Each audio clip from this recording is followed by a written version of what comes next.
Assalamualaikum warahmatullahi wabarakatuh.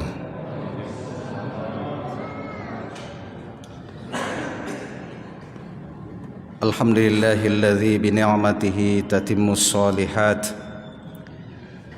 Wassalatu wassalamu ala khatamil anbiya'i wal mursalin Sayyidina Muhammadin wa ala alihi wa man tabi'ahum bil huda ila yaumiddin, amma ba'd. Kaum muslimin dan muslimat jamaah salat maghrib yang insyaallah dimuliakan oleh Allah Subhanahu wa taala. Melanjutkan kajian kita pada pekan yang lalu tentang at-tasyriku fin niyat, yaitu tentang fikih menggabungkan 2-3 niat dalam satu perbuatan. Pada kajian kita yang lalu kita sudah membahas kategorisasi menurut Imam As-Suyuti tentang bagaimana menggabungkan niat untuk satu ibadah. Jadi ada yang boleh digabung niatnya, terutama sekali niat yang tidak berhubungan langsung dengan ibadah, seperti niat melakukan puasa, tetapi juga ada niat untuk supaya sehat, supaya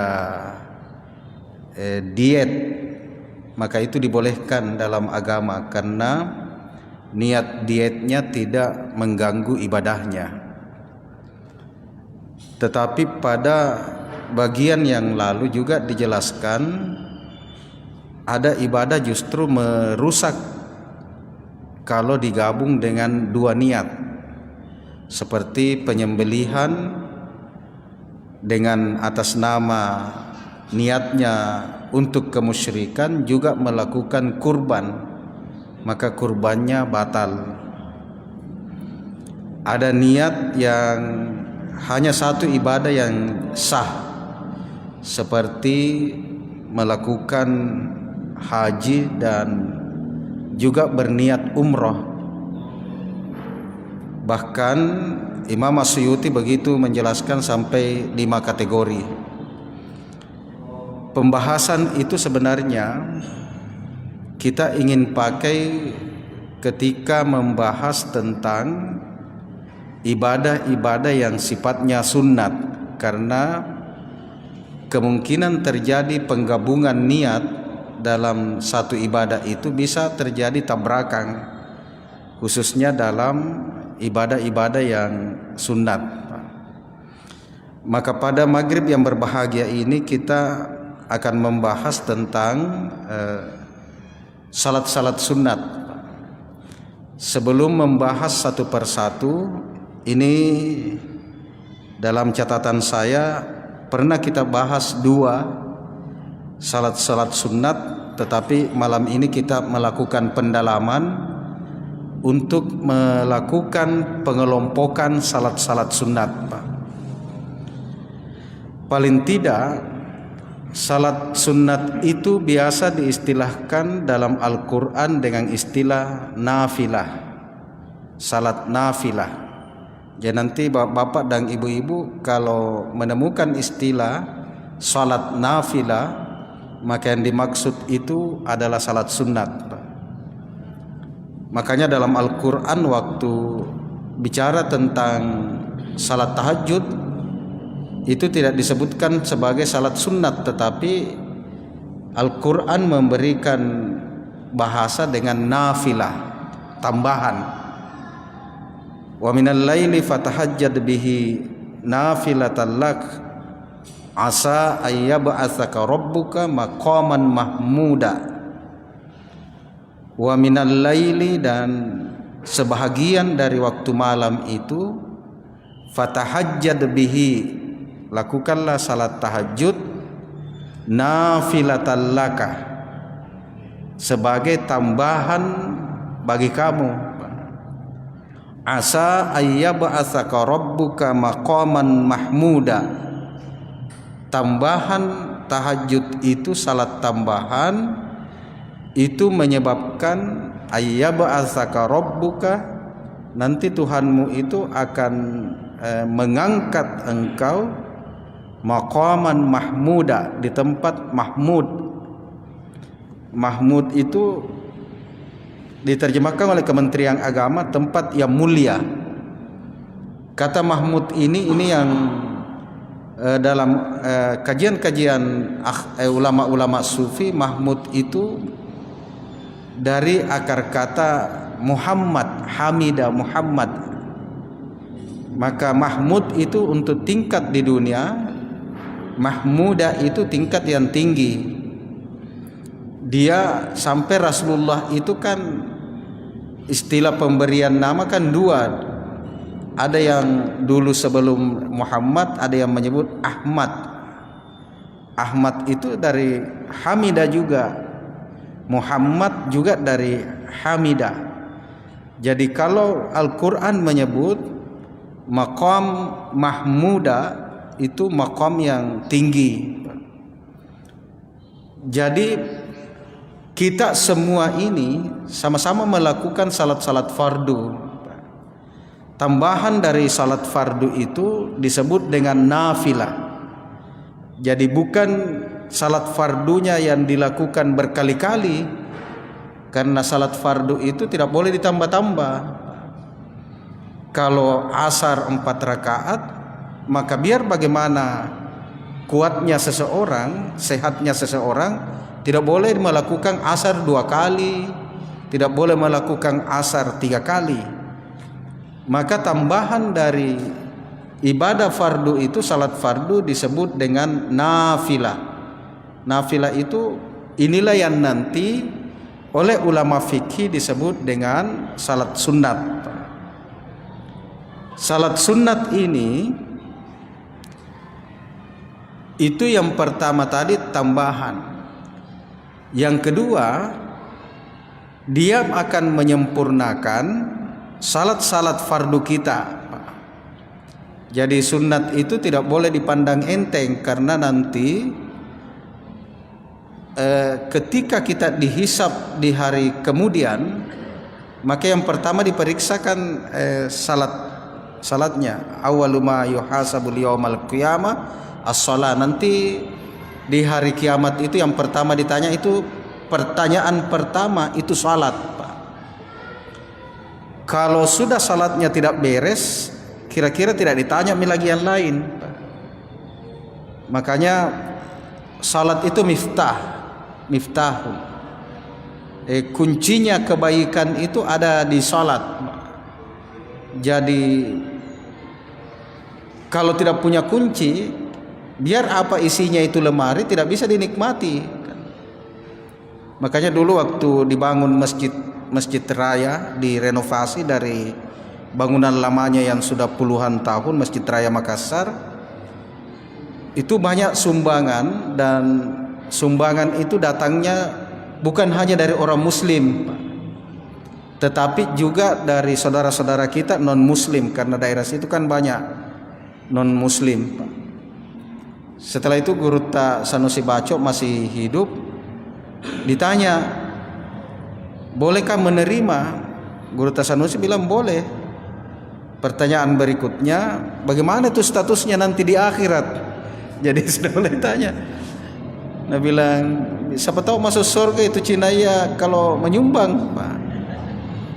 Nah bilang Guru itu kebaikan yang dia lakukan tetap tercatat sebagai kebaikan, tetapi di akhirat dia tidak bisa nikmati, karena kuncinya menikmati kebaikan itu ada di syahadat dan salat, Pak. Jadi saat itu Guru Sanusi rahimahullah itu memberikan contoh, kalau ada lemari pakaian, kita isi pakaian itu dengan pakaian yang bagus-bagus, Pak. Tapi lemari pakaiannya kan lemari kaca. Waktu kita mau pakai, maka harus ada kuncinya. Nah ini mereka tidak punya kunci menikmati. Maka dihubungkanlah dengan hadis itu, nanti yang pertama dihisab di hari kemudian adalah salat, Pak. Bapak-bapak, biar banyak kebaikan, Pak. Ada juga di kompleks saya, karena dia keamanan, dia bilang, "Ustadz, saya memang tidak salat, tapi gara-gara saya kita bisa bangun tahajud. Karena enak tidur tak, ku jagai depan rumah tak. Kalau saya tidak jaga nanti tidak bisa kita bangun karena was-was kita terus." Saya bilang, betul juga, berarti kita banyak kebaikan tak? Banyak kebaikan tak, tetapi kebaikan itu terdeposito begitu, terdeposit masuk ke jaring amal kita, tetapi nanti di akhirat kebaikan itu nanti bisa bermanfaat kalau kita punya kuncinya, dan kuncinya itu adalah di syahadat dan salat. Maka amal-amal yang lain itu tidak bisa dinikmati kalau di salatnya sudah minus, Pak. Kata Rasulullah, nanti setelah salat itu dianggap beres, beresnya itu nanti dengan hitungan-hitungan, makanya disebut dengan yaumul hisab, hari perhitungan. Mungkin dalam paham-paham filsafat itu nanti dihisab dulu kalau ada kekurangannya.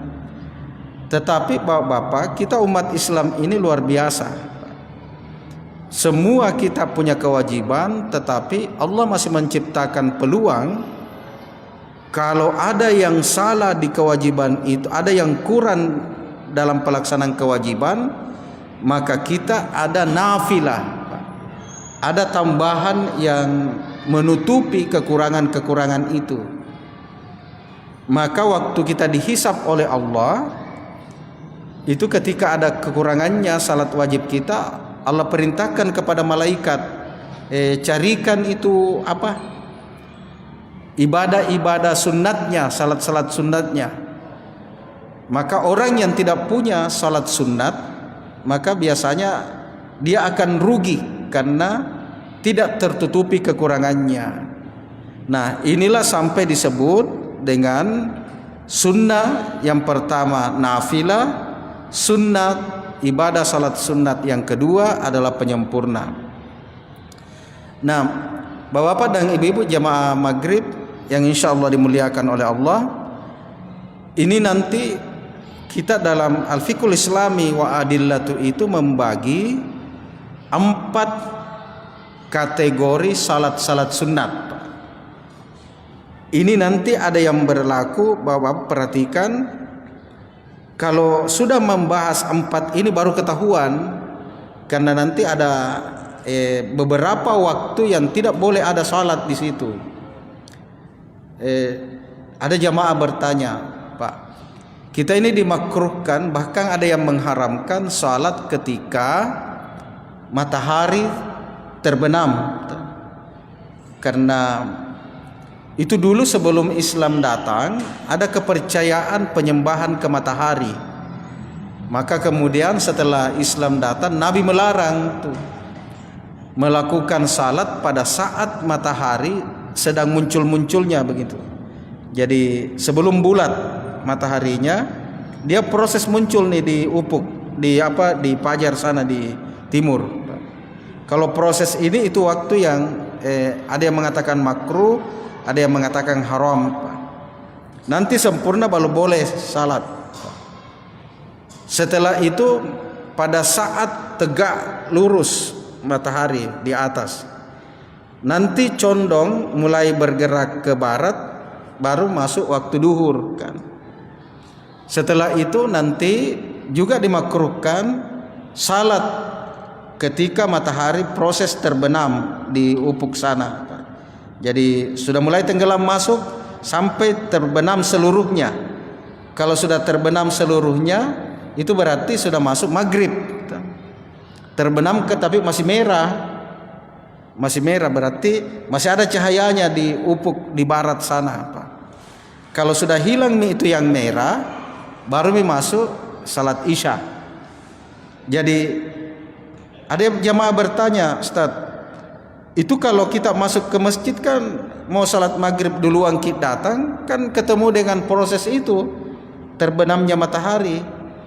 Nah, apakah di situ boleh salat sunat atau tidak? Karena nanti bertentangan dengan fikihnya, dimakruhkan untuk melakukan salat sunat.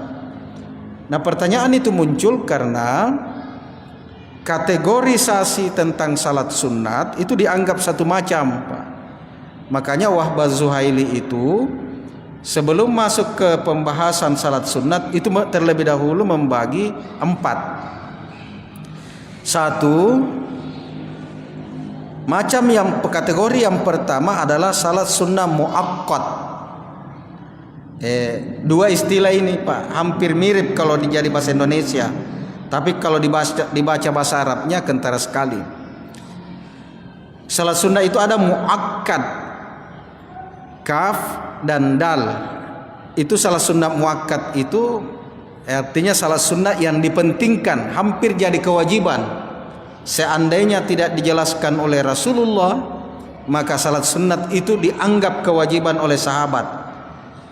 Maka karena Nabi pernah meninggalkan satu kali, atau Nabi pernah menjelaskan bahwa itu bukan kewajiban, maka turun derajatnya, namanya muakkad, kaf dan da. Untuk kategori ini namanya salat sunnah muakkad, dari kata waktu, wakat. Kalau tadi ka'dun, ka'ada, muakkad, kuat. Ini muakkad, jadi waktu, jadi kata waktu. Jadi ada salat sunat yang berkaitan, dihubungkan langsung dengan waktu. Jadi pelaksanaannya bukan masalah tempat, bukan masalah kejadian, tetapi pelaksanaannya tentang waktu. Jadi dimanapun kita berada, dalam situasi apapun, kalau sudah masuk waktu itu, sudah boleh melakukan salat sunat itu.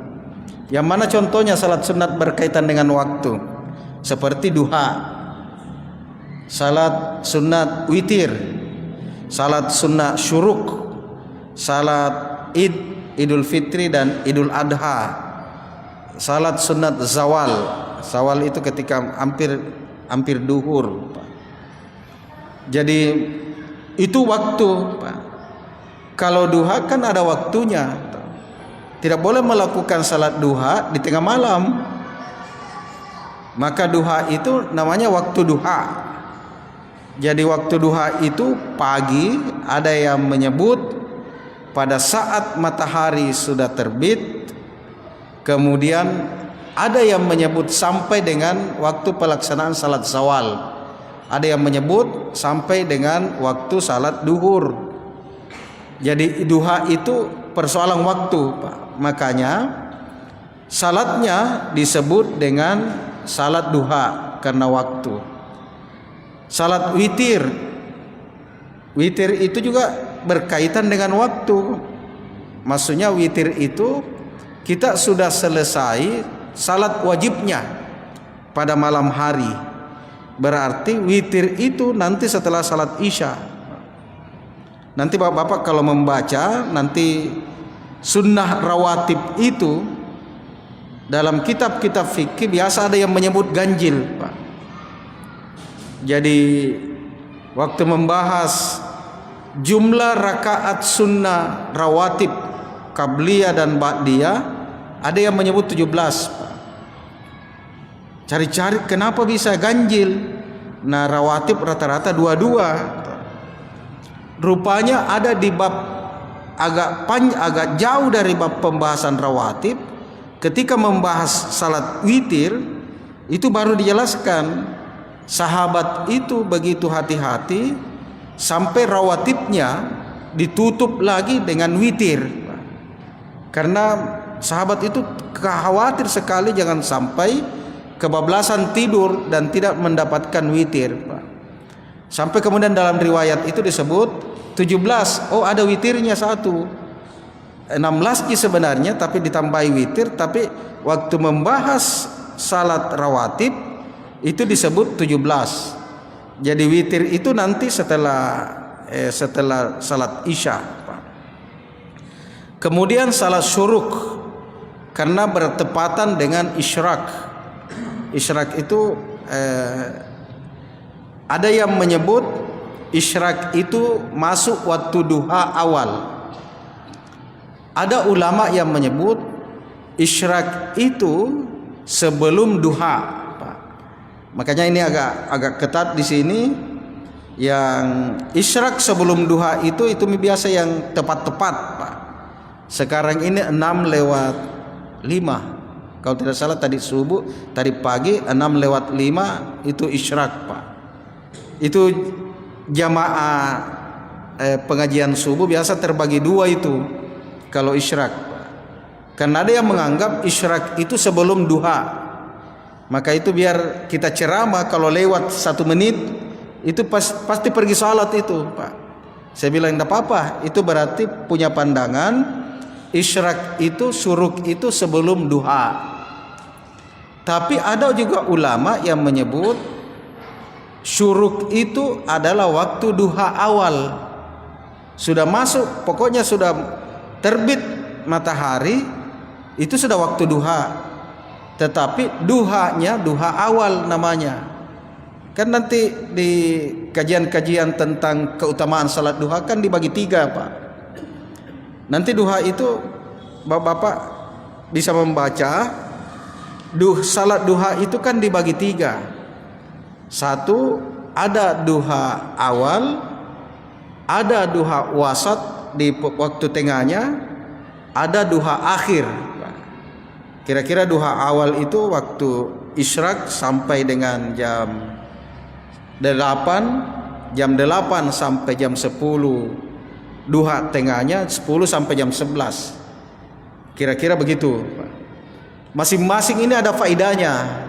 Ada faidahnya. Duha awal untuk apa, duha tengah untuk apa, duha akhir untuk apa. Masing-masing di situ ada penjelasan ulama, tergantung cara kita menghayati salat duha itu. Jadi nanti tidak semua salat duha itu fungsinya untuk rezeki. Untuk rezeki itu ada di tempatnya di duha akhir, di duha akhir. Nanti katanya yang mau dapat jodoh di duha awal. Jadi bahaya, Pak, bahwa ibu-ibu kalau ada suaminya yang rajin duha awal, jaga-jagai doanya. Nanti minta jodoh lagi. Jadi untuk anak-anak muda itu di duha awal bagus. Ini anak-anak muda yang belum menikah, itu duha awal pembuka, salah satu fungsinya dia pembuka jodoh, Pak. Jangan bapak-bapak mungkin bagus duha tengah, isyraq dulu baru duha. Cuma masalahnya syuruk itu kan berat persyaratannya, toh. Syuruk itu hanya bisa dilakukan oleh orang yang berjamaah di masjid, Pak. Man shalla subhi, kata Rasulullah, dikatakan siapa yang salat subuh rakaat ini jama'atan fil masjidi, berjamaah di masjid, zumma qa'ada, setelah dia berjamaah di masjid, dia duduk di tempat berjamaahnya hatta tatla asy-syams, sampai terbitnya matahari, Pak. Jadi syuruk itu kalau Bapak saya lihat ada pengajian subuhnya. Pengajian subuh itu bagus kasih kena syuruk, Pak. Jadi sekarang 6:05 minta ke Pak Ustadz, Pak Kiai, minta sampai dialog sampai jam 6:05. Setelah masuk jam 6:05, di situ kan thumma qa'ada yazkurullah, setelah dia salat subuh, dia berjamaah di masjid, duduk mengingat Allah, berzikir, boleh berzikir dalam bentuk wirid, boleh berzikir dalam bentuk mengaji, boleh berzikir dalam bentuk taklim. Setelah itu duduk di tempatnya, tidak pindah dari tempatnya di masjidnya hatta tatla asy-syams, sampai terbitnya matahari. Kemudian dia melakukan sunnah isyraq atau syuruk 2 rakaat. Apa kata Rasulullah? Dia akan mendapatkan, ada yang meriwayatkan umrah, ada yang meriwayatkan hajjan, taman. 3 kali Rasulullah menyebut dia pulang ke rumahnya dapat pahala haji yang sempurna. Jadi syuruk. Jadi bedanya syuruk dengan duha, syuruk itu ketat persyaratannya, dia berhubungan dengan pelaksanaan salat subuh. Jadi yang salat sendiri di rumah tidak bisa syuruk, Pak. Hanya bisa salat duha. Berbahagialah kita yang bisa salat berjamaah subuh, karena ada salat yang tidak bisa dilakukan oleh orang-orang yang tidak berjamaah di masjid. Kita bisa karena berjamaahnya di masjid. Setelah itu ini syuruk juga berkaitan dengan waktu. Jadi muakkad itu, Bapak dan Ibu-ibu, ini untuk menikmati rasa melaksanakan salat. Ada salat sunat yang berkaitan dengan waktu. Itu artinya ada penghargaan Allah pada waktu-waktu itu. Ada fadilah yang ingin kita capai pada waktu-waktu itu. Maka Bapak Ibu, kalau melakukan salat sunat muakkad itu, perhatikan niatnya salat sunatnya, kemudian hadapan batin kita itu ingin mengambil faidah waktu. Faidah waktu. Yang kedua, salat sunat namanya zu sababin mutaqaddimin. Zu sababin mutaqaddimin itu berkaitan dengan suatu peristiwa yang sedang terjadi. Misalnya salat sunat tahiyatul masjid, itu bukan sunat muakkad, sunat yang berkaitan dengan waktu, bukan. Tahiyatul masjid itu berkaitan dengan keadaan kejadian karena kita masuk masjid. Jadi kapanpun kita kalau sudah masuk masjid, ada fadilah kita melakukan salat sunat, namanya sunat tahiyatul masjid. Pokoknya masuk di masjid. Yang paling enak ini yang tinggal di masjid, Pak. Setiap masuk masjid bisa dapat kebaikan tahiyatul masjid, toh. Jadi kalaupun misalnya rapat jam 9 pagi, rapatnya di masjid, kalau mau ambil faedahnya jangan pakai celana pendek pergi rapat di masjid, Pak. Karena ada di situ susababin mutaqaddimin. Ada salat sunat yang berkaitan dengan kejadian. Jadi ini salat sunat ini tidak berhubungan dengan yang tadi yang makruh dan haram salat, Pak, matahari itu. Jadi kalau bapak-bapak masuk di masjid sebelum azan, berarti itu pada proses turunnya terbenamnya matahari itu, Pak. Nah, kita masuk di masjid itu kan ada sunat karena sababin mutaqaddimin, Pak. Ada sunat yang berkaitan, maka ini yang tidak apa-apa, Pak. Yang dilarang itu sunnah mutlak, nanti di kategori keempat. Karena kita masuk di masjid, misalnya masuk di masjid jam 6:15, itu pas-pas lagi turun-turunnya tuh matahari. Sekarang 6:15, berproses kurang lebih 6 menit, turun baru kemudian azan maghrib. Berarti yang bapak masuk pada saat bunyi masjid itu proses, Pak. Maka ini jangan lagi disebut tidak boleh salat sunat, bilang karena ada matahari sementara turun-turun. Yang disebut tidak boleh itu salat sunat muakkad, salat sunat mutlak yang tidak ada sebab apa-apa. Karena ini ada sebabnya, maka tidak berhubungan dengan larangan-larangan waktu-waktu tertentu. Jadi kapanpun kita masuk ke masjid, silakan lakukan salat sunat tahiyatul masjid. Ada kejadian, susababim mutaqaddimin itu ada kejadiannya.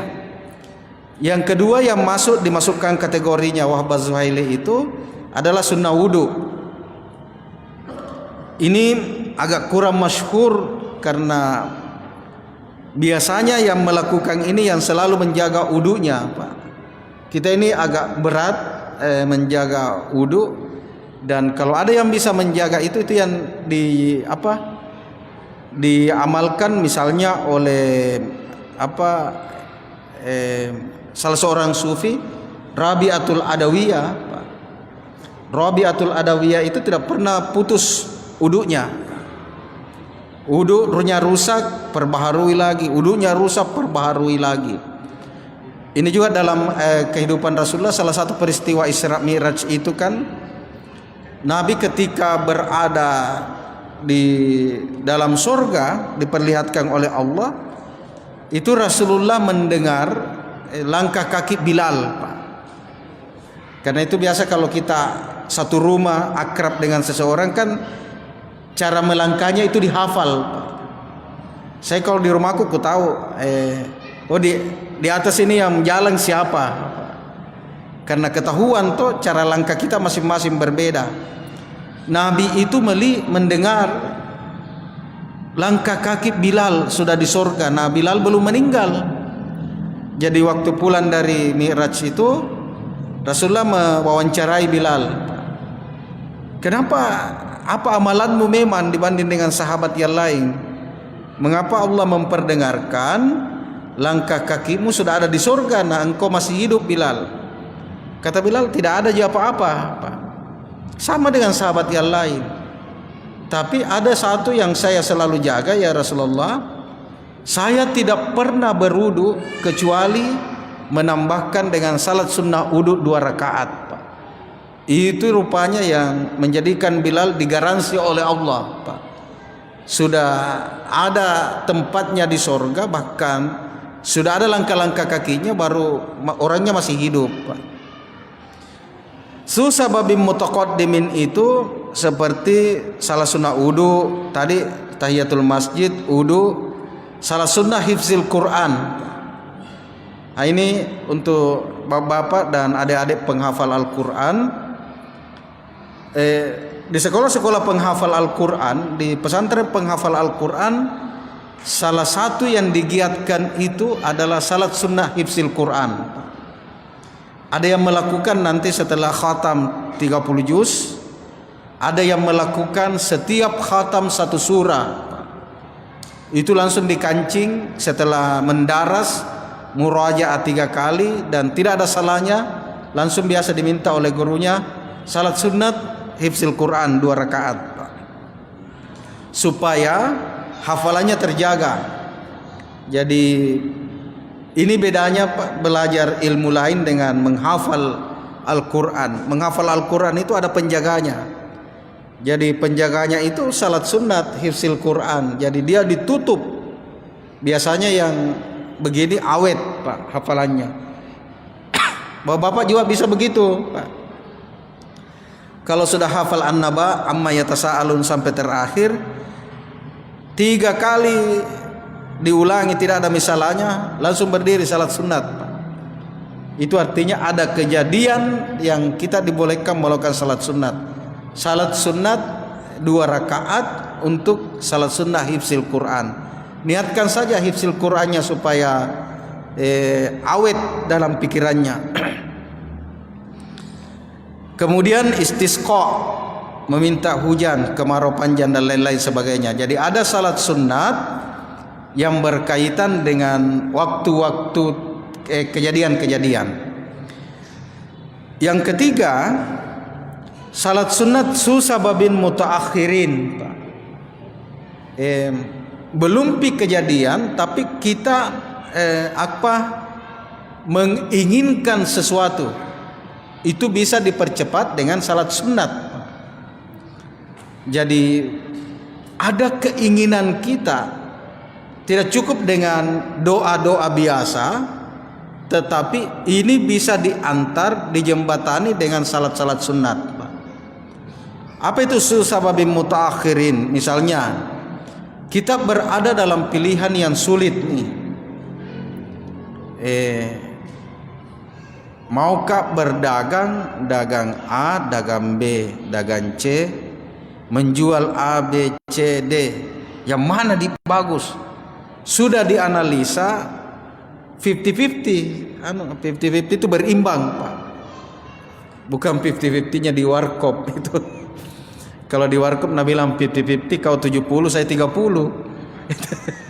50, itu bukan 50-50, Pak. Nabi bilang dibagi-bagi katanya. 50-50 itu berimbang, Pak.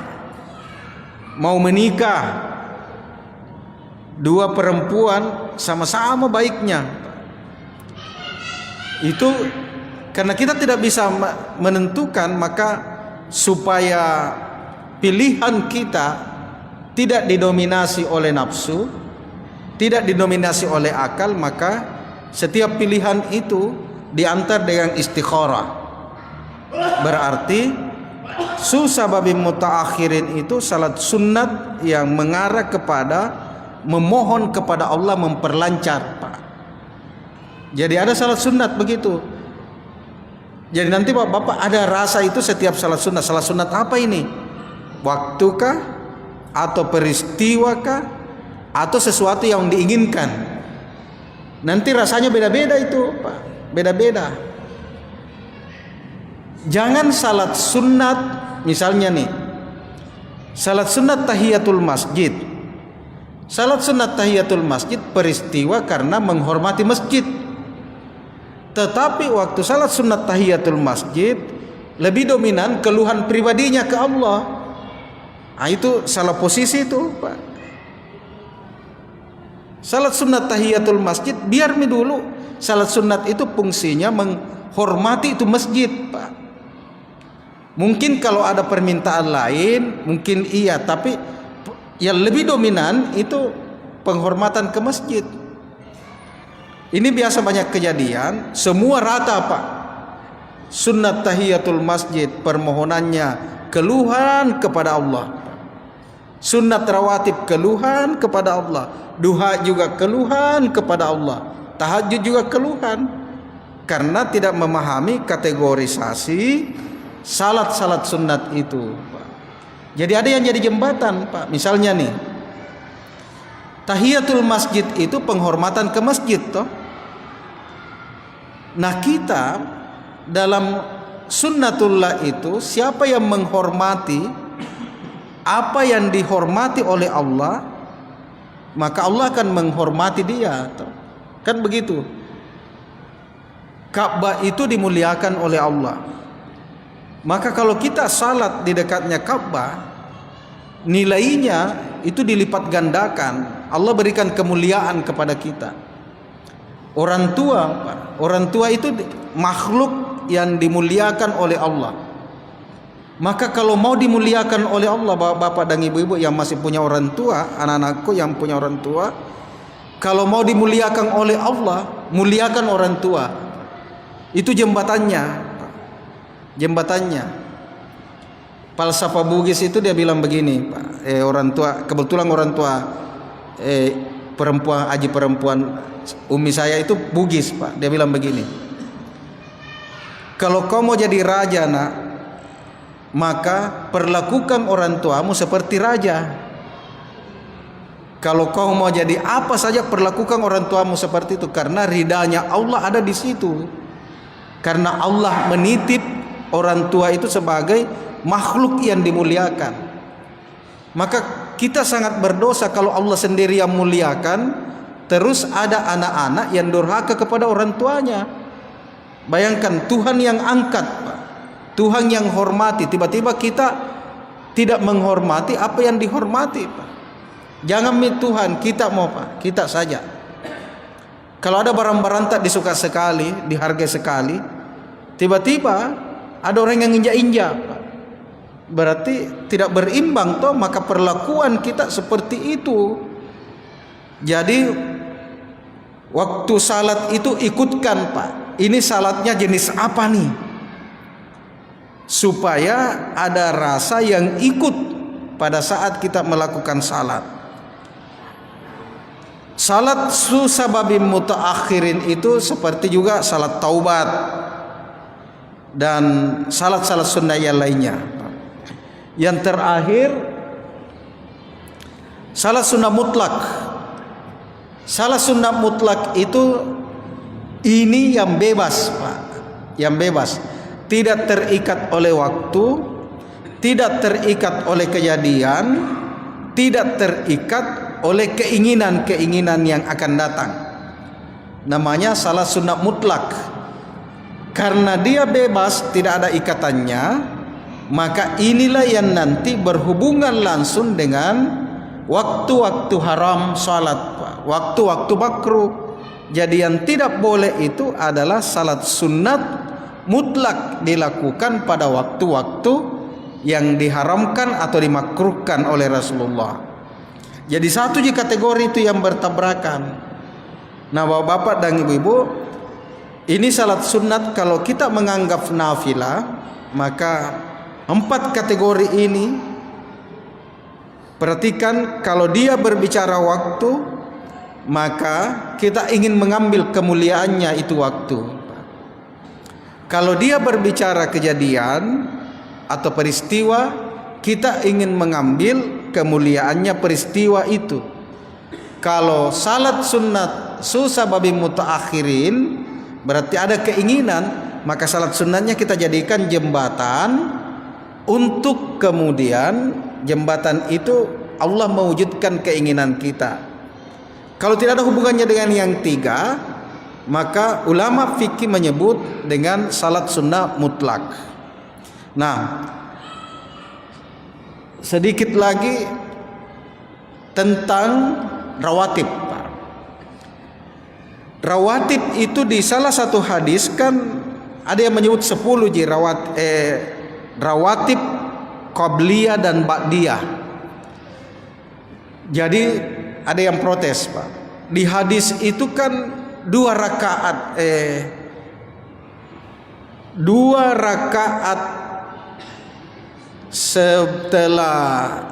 sebelum duhur. Ini yang hitungan 10, Pak, di riwayat. 2 rakaat sebelum duhur, 2 rakaat setelah duhur, 2 rakaat sebelum asar, berat 6. 2 rakaat setelah isya dan 2 rakaat sebelum subuh, 10, Pak. Itu di salah satu hadis. Terus ada yang bilang, di ulama fikih itu ada yang menyebut 17, Pak. Rupanya ini yang definisi ini penting diperkuat, Pak. Apa itu sunnah rawatib? Apa itu qabliyah dan ba'diyah, Pak? Jadi rawatib itu dari kata rawatib, tartib. Biar sudah jadi bahasa Indonesia atau tertib. Rawatib itu salat sunat yang berkaitan, yang berhubungan dengan salat fardu. Jadi tidak ada rawatib kalau tidak ada salat fardu. Maka disebut salat sunnahnya dengan istilah rawatib. 2 yang mengikuti salat fardu, rawatib qabliyah, qablah sebelum, dan rawatib ba'diyah setelahnya. Ini qablah itu sebelum dan ba'diyah ba'da setelahnya, ba'diyah. Ya nanti niat, Pak, qabliyah kalau sebelum, ba'diyah kalau setelahnya. Kalau ba'da kan sudah mana setelah. Jadi kalau sudah pakai ba'da jangan lagi tulis setelah. Biasa undangan rapat setelah ba'da duhur. Setelah ba'da duhur sudah double itu. Karena ba'da artinya setelah. Nah, ada ulama yang menggabungkan rawatib juga memisah dengan qabliyah dan ba'diyah. Jadi rawatibnya berhubungan langsung dengan salat wajibnya, ba'diyahnya, qabliyahnya tidak berhubungan langsung, Pak. Maka bapak-bapak yang diberikan waktu luas, misalnya subuh nih. Kalau di hadis itu kan 2 rakaat sebelum subuh, toh. Tapi kalau kita dikasih waktu 10 menit, apa mau dibikin? Daripada mengantuk, maka lakukan qabliyah saja. Tidak apa-apa menambah qabliyah tuh. Tidak apa menambah qabliyah. Maka di dalam An-Nawawi itu dan Abu Suja itu matan targhib itu dijelaskan 17 rakaat. Bahkan dia masukkan ba'diyah itu dimasukkan witirnya, karena witir itu dilakukan setelah salat isya, Pak. Maka hitungannya ganjil 17 Abu Suja.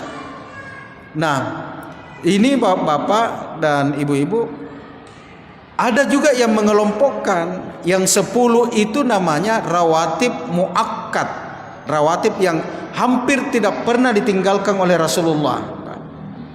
Tambahan-tambahannya 4 rakaat sebelum duhur, 4 rakaat setelah duhur kan.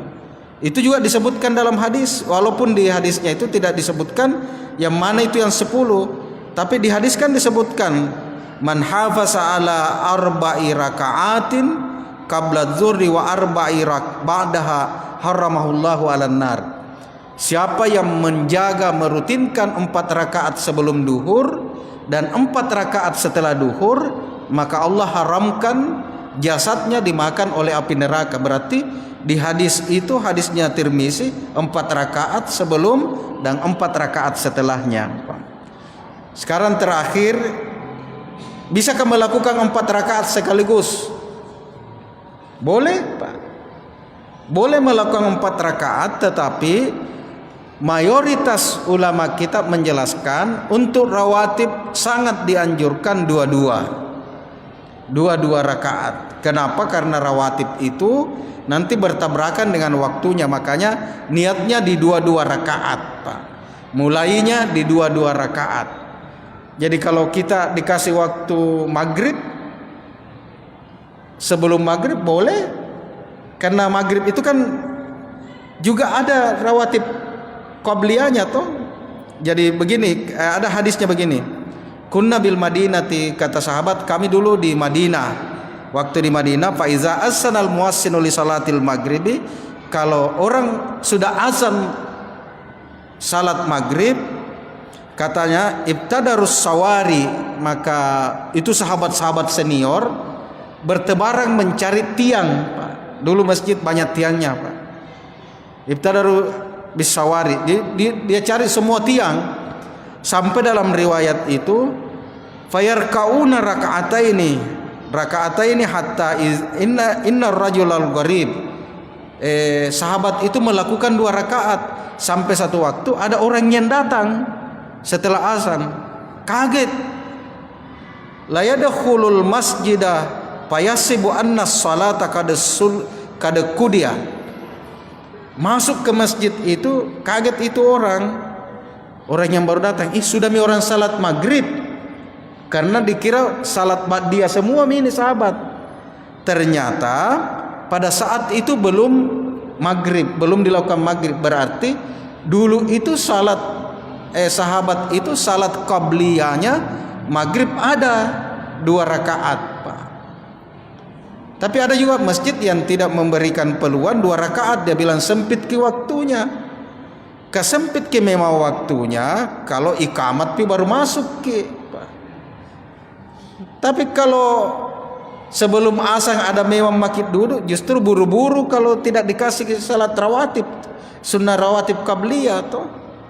Jadi jangan berpedoman sama orang yang mau instan, Pak. Pokoknya masuk di masjid harus mi imam sudah siap, Pak. Ini biasa begitu. Lamanya. Lama karena tidak terbiasa, Pak. Tapi bapak yang menunggu sebelum azan, Pak, singkat itu kalau 10 menit, Pak. Karena kita terkondisi jiwa kita yang merasa lama itu yang sudah azan baru masuk, Pak. Masih ada 5 menit berdiri, lama memang kalau berdiri, Pak. Kenapa kita tidak salat? Jadi rawatib qabliyah itu tidak disebutkan di hadis riwayat Bukhari, tetapi disebutkan pada hadis-hadis riwayat yang lain. Saya kira demikian sedikit kita membahas rawatib. Nanti pertanyaannya minggu depan. Saya lupa 41 Pak, yang ternyata kukira 51. Jadi saya kira demikian. Terima kasih banyak bapak-bapak dan ibu-ibu. Kita 4 kategori salat sunat. Ikutkan rasa, ikutkan tujuan dengan kategori yang 4 itu. Insya Allah lebih enak salatnya, Pak. Lebih enak salatnya. Salat waktu, salat karena ada kejadian, salat karena ada tujuan permintaan, dan salat karena salat sunat mutlak. Saya kira demikian, mudah-mudahan ada manfaatnya, dan kita tutup dengan memohon berkah Allah Subhanahu wa taala, dan kita tutup pengajian ini dengan bersama membaca suratul Fatihah. Bismillahirrahmanirrahim. Ar-Rahmanir-Rahim. Ya Allah. Amin amin. Hadanallahu wa iyyakum. Wassalamualaikum warahmatullahi wabarakatuh.